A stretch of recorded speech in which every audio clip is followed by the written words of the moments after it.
Good morning everyone. Today we are going to study सनमोहन and Banaras, जो class 10 CBSE का बहुत इंपॉर्टेंट चैप्टर है। फटफट से ये चैप्टर करेंगे, 10 मिनट में ख़त्म करेंगे, सारे इंपॉर्टेंट क्वेश्चंस करेंगे, कीवर्ड्स याद रखेंगे और पेपर में भी लिखेंगे।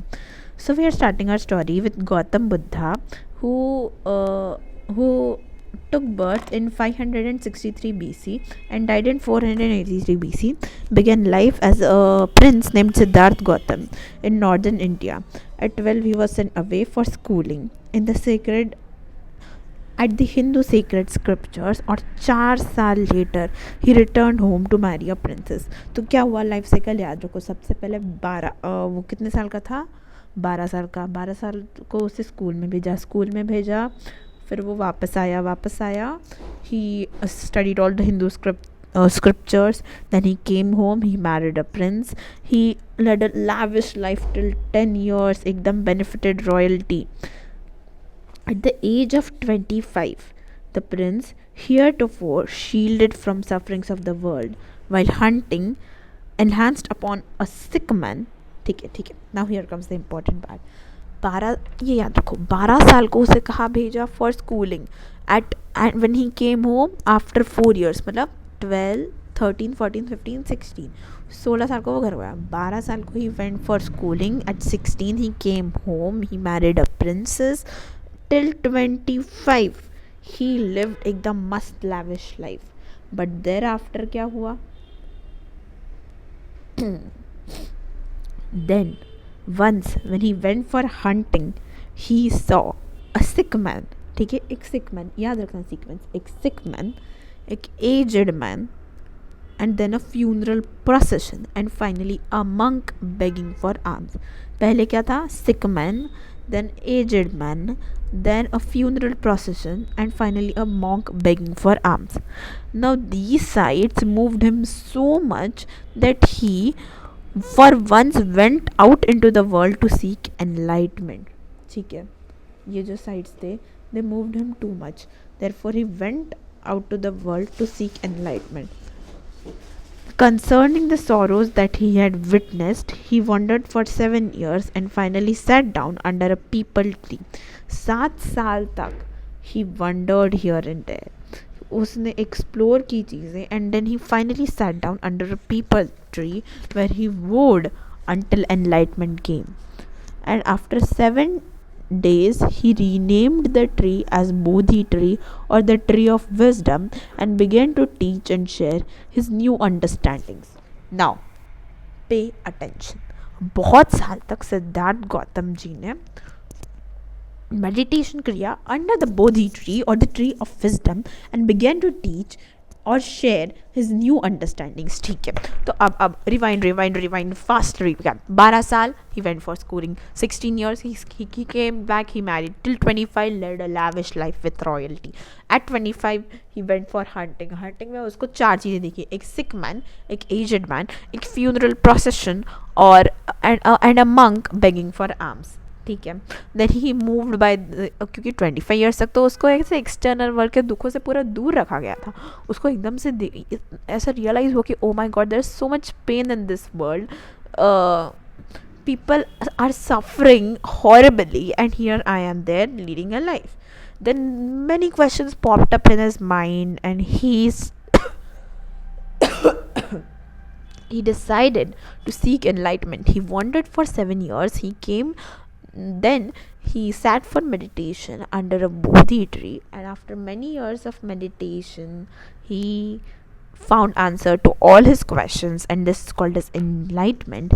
Hence, he renamed this tree as the Bodhi tree, or the tree of wisdom. ठीक है, अब at this point he was called as Buddha, the awakened or the enlightened. Why he was called as the awakened or the enlightened?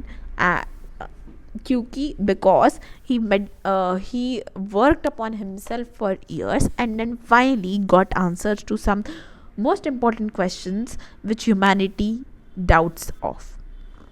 Now, where was this Bodhi tree?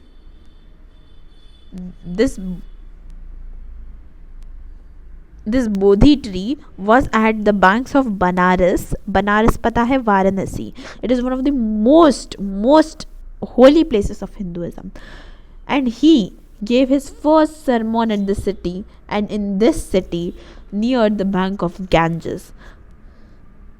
And that sermon had been preserved and is given here. Now this sermon मतलब क्या, एक teaching, उसकी पहली teaching जो बुद्धा ने दी, बुद्धा's wisdom about one inscrutable kind of suffering. Now what was that suffering?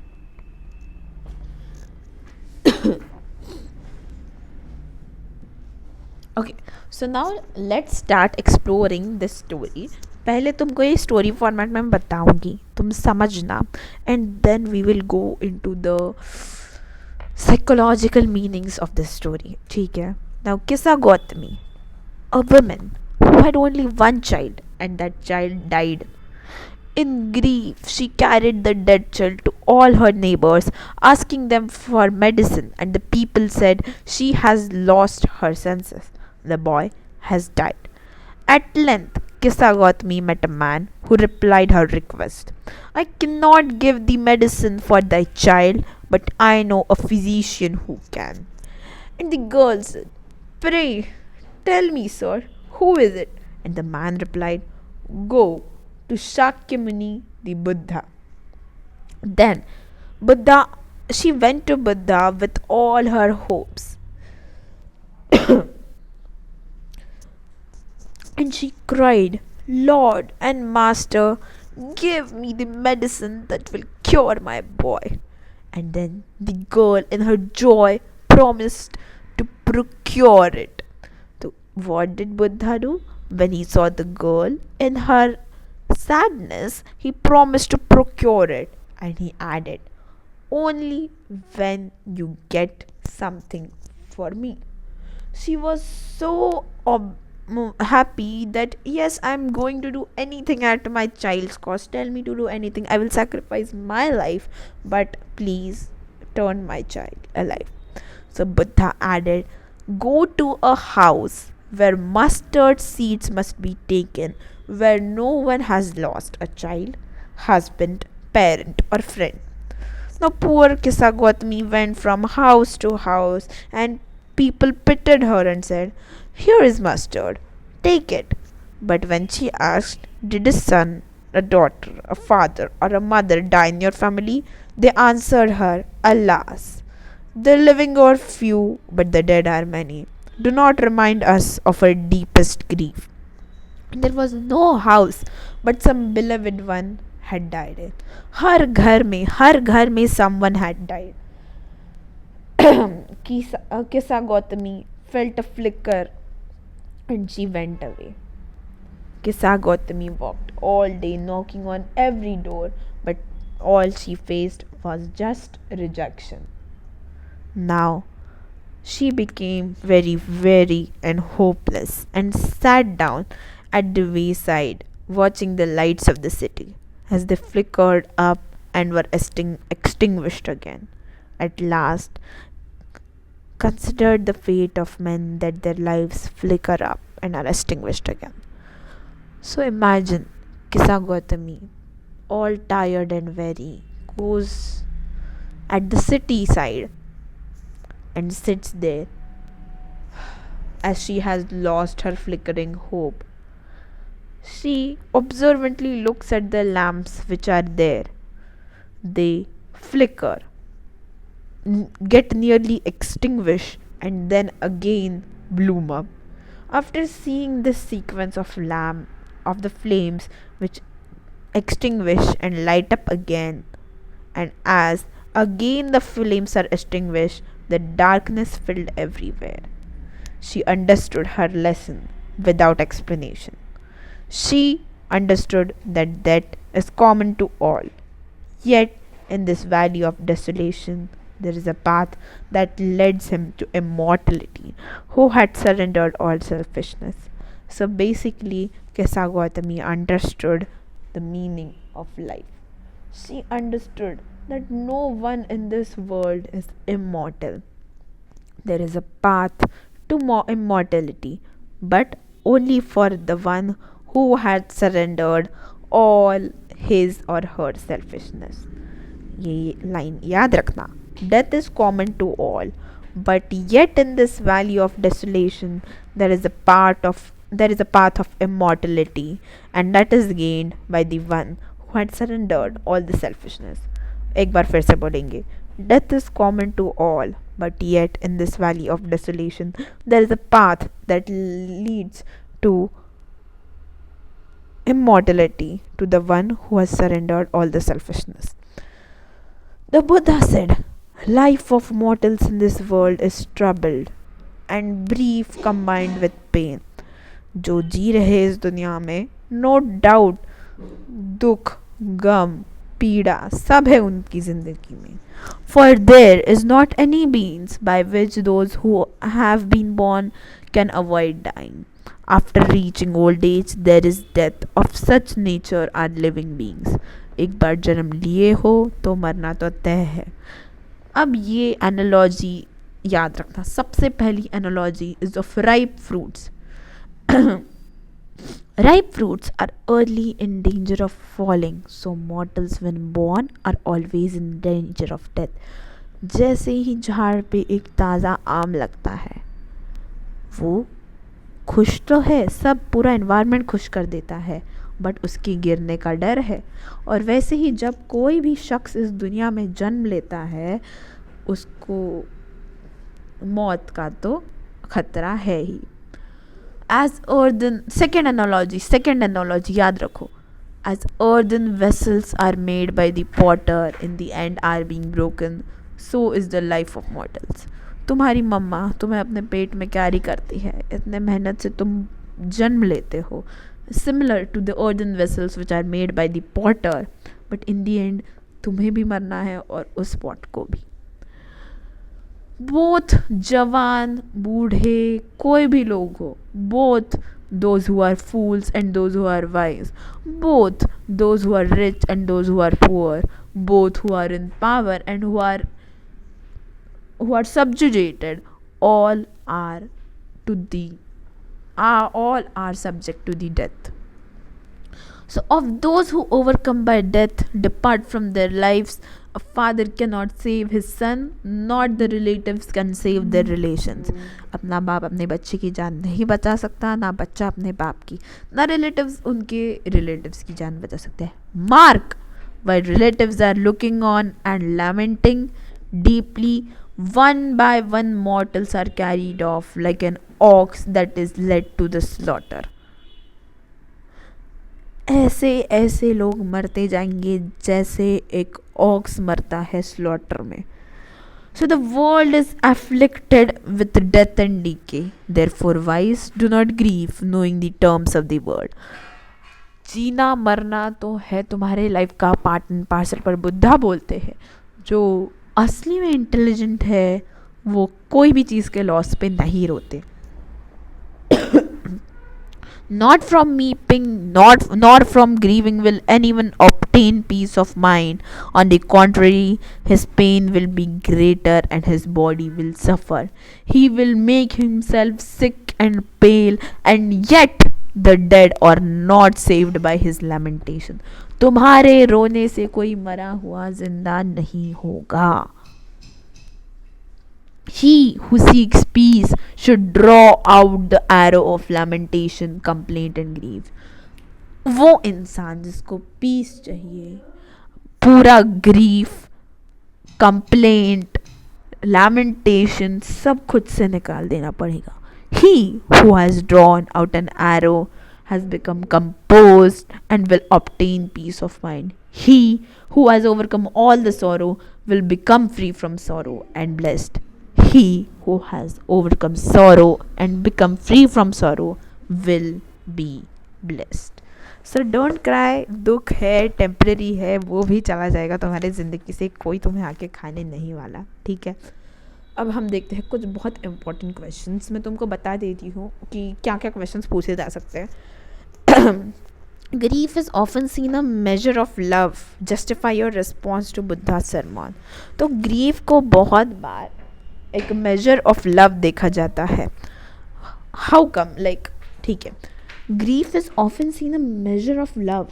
Whenever we lose a person as he falls in the power of death, the person who gives and laments the most is considered to be the dearest to the dead person. But according to Buddha, grief are grief and sorrow are neutral on the loss of loved. But one should understand that death is inevitable truth of life.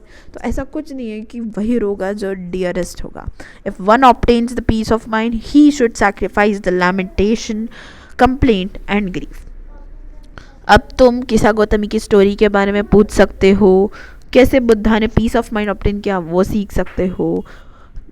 ये question आता है, not from weeping not from grieving will anyone obtain peace of mind. फिर what is the message of Buddha for the one who experience grief and all this. Now analogies के बारे में question आ सकता है, जैसे as the ripe fruits are in danger of falling early, so mortals when they are born are always in danger. With this statement of Buddha find out the moral values that किसा Gautami learned after the death of a child. अब इस question का answer तुम कैसे लिखोगे, जल्दी से comments में डालो, नहीं तो मैं बहुत मारूंगी. तो मैं तुमको बताती हूँ कि Buddha said that mortals life is brief and troubled and combined with pain. Death is inevitable. Everyone dies after reaching old age. Buddha gives the examples of ripe fruits and earthen vessels. He explains that just as the ripe fruits and earthen vessels are always in the danger of early falling and perishing respectively, mortals, to whether fool or wise, young or old, are always in the danger of death. Once a mortal dies, he or she can't be saved or brought back from the dead. One might be stopped from lament or a loss of loved one. However, life moves on. The wise who know that world is already affected by pain, death and suffering do not grieve. Grieving doesn't bring peace to one's mind. It only brings more sufferings and sorrows, and yet the dead doesn't return to the world. So to seek peace, one must free oneself from all kind of griefs, complaints and lamentation, and once it is done, you are truly blessed. Now और कौन सा question आ सकता है, किसा गौतमी का lesson आ सकता है, डेथ और सफरिंग के बारे में क्या बोला, यही चीज़ें रिपीट होती है. बुद्धा ने कैसे स्मार्टली रिस्पॉन्ड किया किसा गौतमी पे. बट एक इम्पॉर्टेंट चीज़, एन ग्रेगरी और सरमन ऑफ बनारस या फिर बॉल पोएम और सरमन ऑफ बनारस पे क्वेश्चन आते हैं, क्योंकि बॉल पोएम में भी लॉस के बारे में बताया गया है, सरमन ऑफ बनारस में भी लॉस के बारे में बताया गया है. तो मैं एन ग्रेगरी के बारे में बताऊंगी क्योंकि that's a little bit of you. So in the text Anne Gregory, the poet has tried to show that inner beauty is the real beauty, whereas physical appearance is changeable and hence unimportant. The speaker who says to Anne that young men love her for her beautiful yellow hair and may never love her for what she really is, to change this, Anne replies that her hair color can be changed to black, brown or carrot, meaning that external beauty is subject to superficial and men should not love her for that. On the other hand, Sermon at Banaras presents the idea that world is affected by suffering, death and decay, and therefore wise do not mourn, they know the terms of the world. Nobody can get peace by weeping or mourning, rather the pain will increase and the body of the individual will suffer. Everything that is born today will die sooner or later. No lamentation or grieving will bring the dead to life again. तो अब तुम comparison लिखोगे. Both the texts suggest that external attributes, whether the beauty or the cover of life you are wearing right now, are fleeting and subject to decay. Beauty भी temporary है, तुम्हारी life भी temporary है. So prompting contemplation of deeper truths beyond the surface. Thank you so much. I know you will crack. सब एकदम अच्छे से होगा, टेंशन ना लो, मैं तुम्हारे साथ हूँ. Let's rock.